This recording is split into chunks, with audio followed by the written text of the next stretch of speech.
Wabarakatuh. Yang terhormat Miss Desi sebagai dosen pemangku mata kuliah TWR Teknik Wawancara dan Reportase. Kali ini saya Cikal Putra Al-Halas dari kelas 3D khusus untuk kelompok 4. Saya sebagai kelompok 4 ingin mewawancarai salah seorang mahasiswa yang aktif dalam seninya, tapi seninya terkhusus dari seni tari.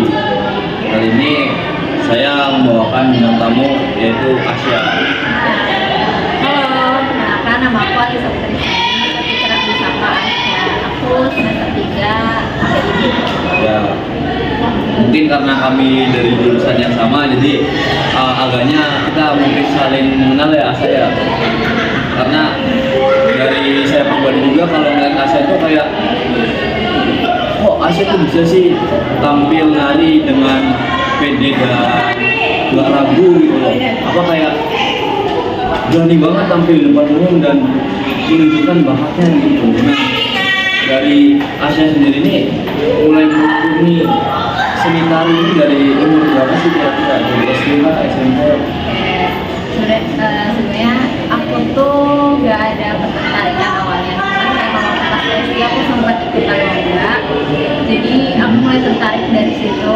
Tapi aku off selama 6 tahun SMP SMA itu aku punya kegiatan lain, yaitu aku join Paskibra. Terus aku aktif lagi waktu aku tahun 2022 akhir. Itu aku aktif lagi. Nah, mulai dari situ aku mulai nekunin lagi, ternyata ternyata aku menemukan passion aku gitu. Passion aku tuh ternyata di seni ya.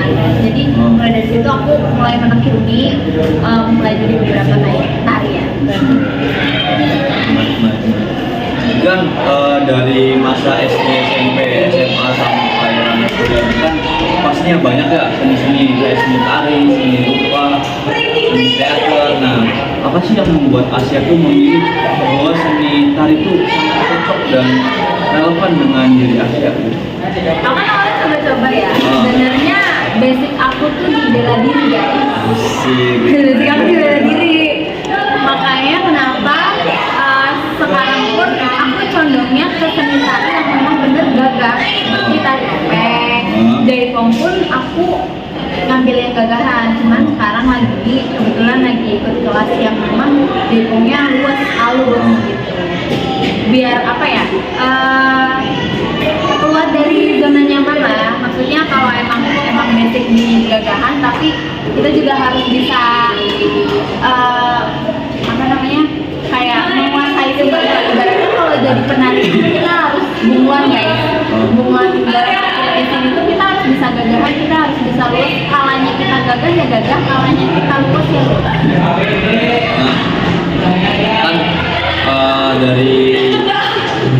dari kemarin saya mewawancarai Tung Sultan kan mengatakan bahwa seni itu kita harus mengembangkan sisi positifnya, dan dari Asya sendiri kan sangat relevan nih. Asya tuh seni tarinya suka dengan gagahan. Nah, ada seni tari yang dari Cina yang menggunakan topeng juga, dan itu bisa berubah gitu. Nah, kalau dari Asya itu bagaimana? Apakah ingin mencoba gitu? Karena itu kan gagah juga kalau dia yang pakaiannya bisa berubah gitu. Itu sebenarnya aku nggak tahu ya, tapi ini aku baru tahu informasi dari kita juga. Mungkin nggak semua gagah bisa aku kuasai, hanya beberapa saja gitu. Emang sesuai dengan aku, karena kadang ada aja yang kita nggak bisa kita kuasai gitu. Cuman kan balik lagi, kita sebagai penari harus bisa di cara kita gagah ya gagah di cara kita terus. Oh, jadi Asya sekarang tuh masih dalam pengembangan diri Asya ya untuk menekuni seni tari ini. Nah, dari Asya nih kan mahasiswa sekarang tuh kayak banyaknya tuh tari modern, kayak mengikuti Barat dan Korea gitu. Tanggapan Asya terkait hal tersebut tuh bagaimana? Apakah kita harus mengikuti Barat Korea atau kita tuh tetap melestarikan budaya kita tapi mengembangkannya? Kalau itu sebenarnya itu mah boleh ya, karena kita ikutin zaman juga. Cuman balik lagi kita nggak boleh melupain kebudayaan yang emang dari dulu adanya gitu. Kayak misalnya di Cirebon kan emang dari dulu ada simpren, ada tari topeng, itu ya kita harus bisa lebih melestarikan lagi gitu. Apalagi ini eranya digital kan, era modern gitu. Kita harus bisa lebih berkembang lah, mengembangkan kebudayaan lama kita. Ini juga keren loh, dari nggak lebih keren malah ibaratnya dari modernnya. Benar. Karena kan budaya kita kan akulturasi dari banyaknya budaya-budaya di dunia yang berkumpul di Indonesia, khususnya di Cirebon pun ada tari sintren, ada tari topeng yang Asia pun salah satu penggiat seni tari. Bahkan di UIN pun Asia udah sampai ke ranahnya universitas ya, udah sampai keluar dari universitas malah OTW bahkan. Jadi dia udah mulai menekuni bakatnya. Nah, mungkin dari saya segitu aja sih, Asia. Oke. Misalnya dari Cikal ada salah kata mohon dimaafkan, kurangnya mohon maaf dari Cikal. Terima kasih. Assalamualaikum warahmatullahi wabarakatuh.